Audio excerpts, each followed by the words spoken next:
Hey, church family, thank you so much for joining us for today's Daily Devotional. I hope you have enjoyed the Christmas holidays. Hope that you've had a great time to reflect on all that Christ has done for you. Not just celebrating His birth, but celebrating His birth, His life, and His life after death, and how that new life, His new life, Him being the firstborn from the dead, creates an opportunity for us to also have eternal life. I hope that you really reflected on that and spent some time really just celebrating the joy of who Christ is and all that He's done for us.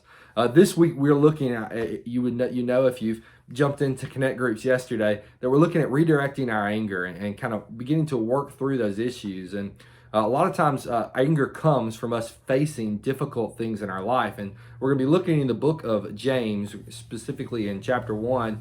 And that whole first chapter, a good bit of that first chapter, talks about facing trials and the effect those trials have on our lives. And that's kind of what we're going to be looking at. We're going to start today in verse 12, which says, "Blessed is the one who endures trials, because when he has stood the test, he will receive the crown of life that God has promised to those who love him." Man, when we face trials, when people face trials, it kind of tells us two things about their faith. One of two things about their faith.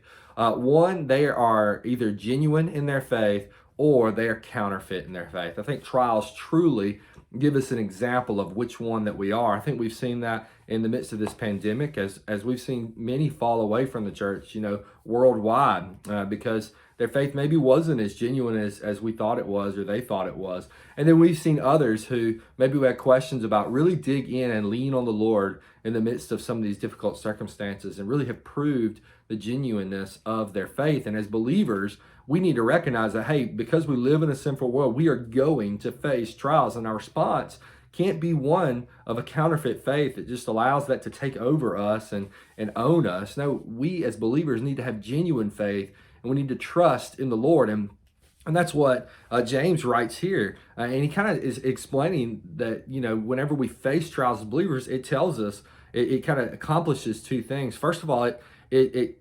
accomplishes proving out our faith. Whenever we are faithful in trials, we prove to the world that we truly have faith. And by proving that to the world and even proving that to ourselves, we can really experience peace. Paul talks about a peace that is beyond understanding, when it doesn't make sense to have peace, And I believe whenever we face trials and we're faithful in those trials, I think that we begin to experience that peace because we're truly leaning on the Lord.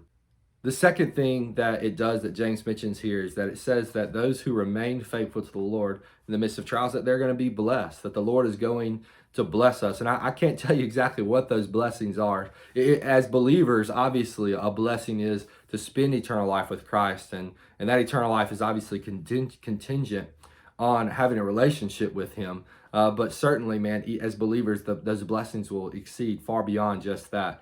Again, the peace that's experienced there, knowing that as we have survived this trial, that we'll be able to survive more. I think that's another great thing about facing trials. When we look back on how Christ has pulled us through the trials that have happened in the past, it gives us confidence to know that He's going to pull us through more trials that we're going to face. And that in itself is a blessing. So again, just a reminder that as we face trials, let's not allow that to cause anger in our heart or bitterness in our heart. Let's not allow that to prove our faith as counterfeit, but instead let's use that as an opportunity to prove our faith as a genuine faith. Our author gives us a couple of questions that we can look at. The first one says, when has a hardship tested your faith? When has there been a time that your faith has been tested through hardship? And then the second question is, how do you generally respond when things go wrong? Ooh, man, that's a question that I don't know if I would want everyone in the world to know my answer to. And you may be in the same boat. Whenever things go wrong, we typically see ourselves at the worst. And so, man, maybe as you answer that question honestly, you begin to really see how you respond to trials. Let's commit in this new year that's coming up in 2021. Let's commit to face trials with faithfulness. And church family, as you are doing that and as I'm doing that, I covet your prayers, and I want you to know that we love you and we're praying for you.